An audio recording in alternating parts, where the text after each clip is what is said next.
दक्षिण मध्य मुंबई जो शिवसेना का गढ़ माना जाता है, उसी चुनाव क्षेत्र से आज यूबीटी सेना के उम्मीदवार अनिल देसाई अपना नामांकन दाखिल करने जा रहे हैं। सर, एक बहुत बड़ा दिन है और इसी कारण आप यहाँ पर स्मृति स्थल पर भी आए हैं, अपने आशीर्वाद लिए बाला साहब ठाकरे जी के। क्या कहेंगे, क्या भावना है मन में? जरूर बहुत अच्छी भावना है। आप देख रहे हैं कि जो हमारे प्रेरणा स्थान है, स्मृति स्थान है, वहाँ पे किसी भी शुभ कार्य का आरंभ करने से पहले हम नतमस्तक होते हैं, हम आशीर्वाद लेते हैं। सिद्धिविनायक जी के पास भी हम जाके आए, चैत्य भूमि बाबा साहेब छत्रपति शिवाजी महाराज, शिवसेना प्रमुख आदरणीय हिंदू हृदय सम्राट बाला साहेब ठाकरे, जिन्होंने पूरे शिवसेना का निर्माण किया और जिस तरह से उन्होंने एक पहचान हम सब लोगों को दी, तो ये हमारे दैवत है। और इनके यहाँ स्मृति स्थल पे आकर अपना सर झुकाकर उनसे आशीर्वाद लेना, ये तो पहली बात रहती है। और पूरा वातावरण है, लोगों में जा रहा हूँ, लोगों से मिल रहा हूँ, लोग समस्या बता रहे हैं, चुनौती दिख रही है सामने, चुनाव बहुत अच्छा रहेगा, लोग अपना हक समझने लगे हैं, ये सबसे बड़ी बात है। अब देखते हैं क्या किस तरह से किस ओर जाता है, क्या होता है। तो इतिहास में पहली बार ऐसा हो रहा है कि यहाँ पर धनुष बाण, इस सिंबल पर शिवसेना जो है वो चुनाव नहीं लड़ने वाले। हालांकि राहुल शेवाले जो एकनाथ शिंदे के साथ गए हैं, वो उस सिंबल पर लड़ने वाले, लेकिन जो मशाल चिन्ह आपके सीने पर भी हमें दिख रहा है, वही मशाल हमें बाला साहब ठाकरे जी के स्मृति स्थल पर भी दिख रहा है। क्या लगता है लोगों तक ये पहुंच पाएगा? बिल्कुल पहुंचेगी, बिल्कुल पहुंची है, लोग जानते हैं। और जिस तरह से ये बातें बनी, अब तीर कमान अब पूरे उनके पास नहीं है। ये जो बताया जा रहा है या दिखाया जा रहा है, वो भी गलत है। अभी सुप्रीम कोर्ट का फैसला आना बाकी है उस पर, और उस दरमियान जो व्यवस्था की है उस तरह से उनके पास वो ये है और हमारे पास मशाल दी हुई है।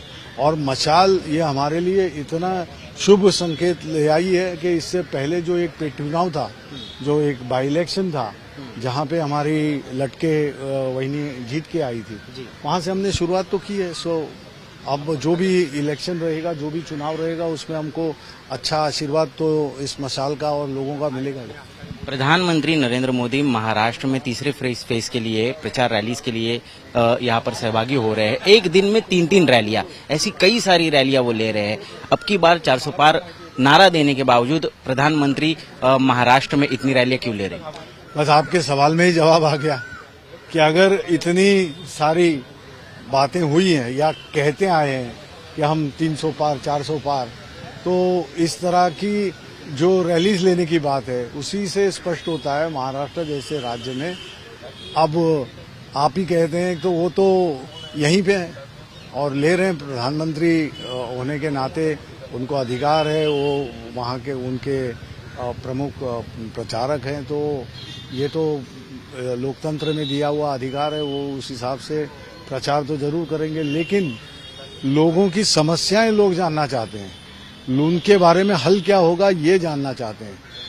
कुछ बातें अलग से, जो समस्या है उसको छोड़ के जब अलग से कुछ बातें करने की कोशिश होती है, अब लोगों को वो पसंद नहीं है। और महाराष्ट्र में तो खासकर कोई भी आए, कोई भी प्रचारक अपनी तरफ से कुछ भी बातें कहने की कोशिश करे, लोगों के सामने बढ़ती हुई महंगाई, आसमान को छू रही है महंगाई, जहां से साधारण लोगों का तो बजट कोलैप्स होते जा रहा है, बेरोजगारी, जहां पे आप देख रहे हैं नौजवानों को जो उम्मीदें थी, पूरी उम्मीदें टूट रही है।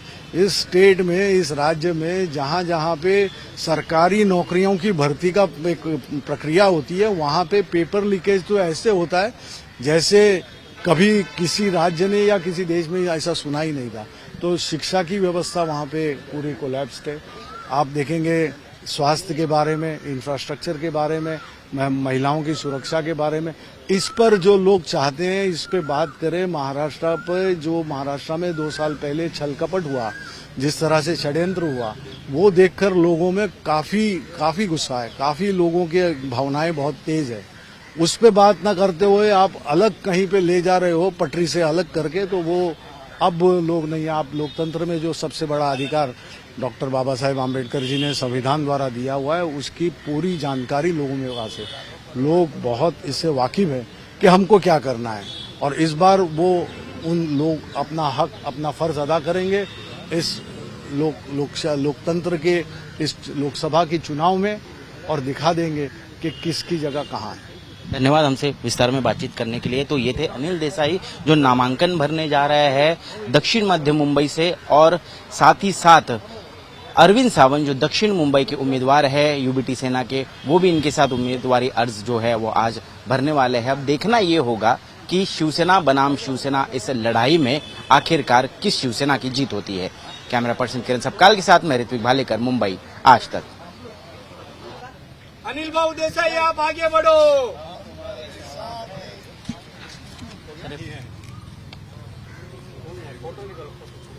एक थोड़ा आगे